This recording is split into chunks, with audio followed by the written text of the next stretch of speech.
I'm Katie Uhlmann reporting for Katie Chats at the Canadian Screen Awards in downtown Toronto.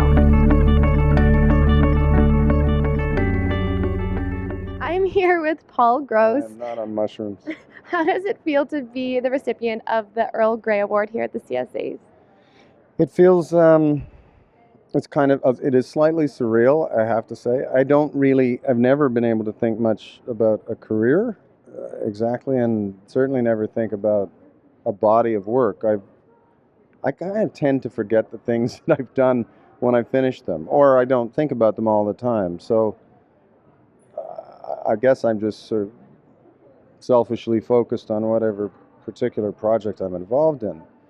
But receiving this has made me think about that sort of continuum of the things that I've been doing, and it's kind of humbling to realize I've been lucky enough to get to do these things. And I suppose the thing that moves me the most about it all is to be recognized by peers for work that we don't really do for each other, or at least I don't. I do it for the people who stop me on a street or something and say that they've liked something that we've done, or it's meant something to them. And that's, I think, what we all do it for, is you hope that what you're doing has some meaning to those people who are watching it. Absolutely. And can you tell me a bit about how your work on the stage, whether at Stratford or on Broadway or the Royal Alex, has influenced your career as an artist?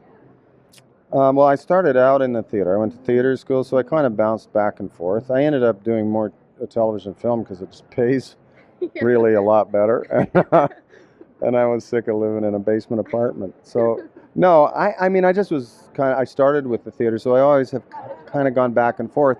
It was an odd period of time, though, where I hadn't done anything. I hadn't done a play for 10 years or something before I did Hamlet. So I'm kind of hoping I'll do more of it. The thing I love about performing in the theater is that you know right away when you're off kilter, because the audience you can feel them back away, what? And then you think, what have I done? You have to kind of rope them back in again. And when you're working on great material like Shakespeare or Noel Coward, it's a joy to do that. A lot of times, the scripts that we might be working on a film, they aren't perfect in the sense of being perfectly written as they are theatrically. And that's really nice to go and tackle great literature. But the actual job is basically the same. There's not much difference. You got to yell a little louder in front of a camera and be really quiet in the theater. And that's the secret. Okay. And you're a writer and a director and an actor, but can you speak a little bit to the importance of doing all these things, especially here in Canada? It's very inspiring, and I see a lot with award winners at the CSAs. I think, yeah. I mean, we aren't Hollywood, and there is only one, really. And I think what I'm about to say is true for an awful lot of other countries and people who elect to mostly work at home, which I've done. And if you're really passionate about something, you kind of have to push it through. So you may want to act in it, but maybe you discover you have some ability writing, so you could write it, and you get in another writer, and you push that along. And maybe it's not going to quite work because you're going to need somebody has to see what it looks like. So you've got access to a camera or a cell phone even. You can do a little demo of what the thing would look like. So my advice really is, it's an amazing time for people who are coming up, because when I started, you actually had to sell something like CBC, and there were only so many people buying.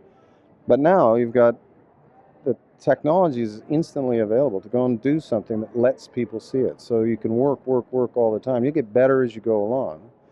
And it helps to know all aspects of the job, because I also produce, so I don't just stand around yelling at producers. It's a horrible job, the worst. But yeah, it helps. And I also, generally speaking, though, I've thought that I feel like they're not really different jobs. Acting, writing, directing, they're kind of aspects of the same job that we're collectively doing, which is to tell a story. And I'm sort of a control freak, I guess, so I just like to do a bunch of them. Well, thank you so much, and congratulations on the award. Thank you.